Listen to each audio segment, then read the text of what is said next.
नमस्ते दोस्तों, मैं संजय और आप देख रहे हैं क्राइम लाइन एशिया। आज की कड़ी बेहद कष्टदायक और सोचने पर मजबूर कर देने वाली है।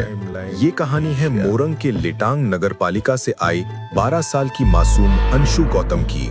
एक ऐसी घटना जो पड़ोसी भरोसे की सब परिभाषाएं चौंकाने वाली तरीके से तोड़ देती है।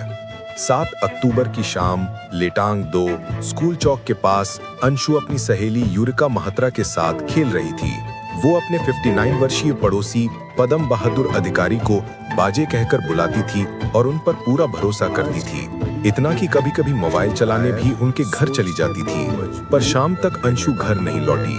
पिता नवीन गौतम ने तुरंत पुलिस को गुमशुदगी की रिपोर्ट दी।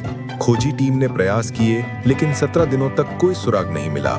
17 दिन बाद लेटांग और बेलबारी की सीमा पर स्थित चिसांग साझेदारी वन के अंदर स्थानीय लोगों ने एक दर्दनाक खोज की। लगभग 4.5 किलोमीटर जंगल के भीतर एक शरीर पड़ा हुआ मिला। हालत ऐसी थी कि पहचान कर पाना मुश्किल था, पर अंशु के पिता ने उसकी काली हाफ पैंट, चप्पल और काली घड़ी देखकर बेटी की पहचान की। ये मामला किसी भी तरह की लापरवाही नहीं बनने दिया जाना था, इसलिए मोरंग पुलिस ने एसपी कवित कटवाल के नेतृत्व में ऑपरेशन जाग शुरू किया और नेपाल सीआईबी को भी शामिल किया। जांच व्यापक थी। 300 से अधिक लोगों से पूछताछ, 50 से अधिक लिखित बयान और 16 संदिग्धों के पॉलीग्राफ शामिल रहे। लेकिन एक व्यक्ति लगातार परिवार और पुलिस को गुमराह कर रहा था, वही 59 वर्षीय पड़ोसी पदम बहादुर अधिकारी।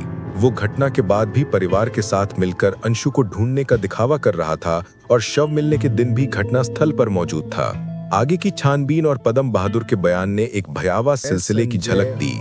जांच के अनुसार 21 असोज की दोपहर को पदम बहादुर ने यूरिका को कुछ पैसे दिए और चॉकलेट लाने का बहाना बनाकर उसे घर भेज दिया। उस मौके का फायदा उठाकर उसने अंशु को साइकिल पर बिठाया और सुनसान जंगल में ले जाकर शर्मनाक अपराध अंजाम दिया। जब अंशु ने विरोध किया तो उसने अपने हाथों से उसका गला घोंट दिया और बाद में उसने शव को इस तरह छुपाया कि पहचान मुश्किल हो जाए। पोस्टमार्टम रिपोर्ट ने दम घुटने और फिर गला कटने की पुष्टि की। अपराध के बाद पदम बहादुर ने अभिनय करना जारी रखा, पर भीतर से टूट रहे थे। कुछ समय के लिए वो भारत के मेघालय में गाय फार्म में छिपे रहे। जांचकर्ताओं के सामने उन्होंने बयान दिया कि वे मानसिक पीड़ा में थे और उन्होंने अपने दिल और दिमाग की अस्थिरता की बातें भी कहीं। पर यही वजह किसी भी तरह इस जघन्य कृत्य को हल्का नहीं कर सकती। रिश्तेदारों और पुलिस के दबाव तथा निजी उलझनों के बीच वे नेपाल लौट आए और 20 नवंबर को गिरफ्तार हुए। एसपी कटवाल ने बताया कि इस केस में यौन प्रवृत्ति, पारिवारिक पृष्ठभूमि और पुरानी रंजिश का एक खतरनाक मिश्रण दिखता है, जिसका शिकार एक नन्ही मासूम हुई। 45 दिनों तक अंशु का शरीर धरान के अस्पताल में न्याय की प्रतीक्षा में रखा गया, क्योंकि परिवार ने आरोपित के गिरफ्त में आए बिना अंतिम संस्कार न करने का संकल्प लिया था। जब आरोपित पकड़ा गया, तभी 20 नवंबर को अंशु का अंतिम संस्कार किया गया।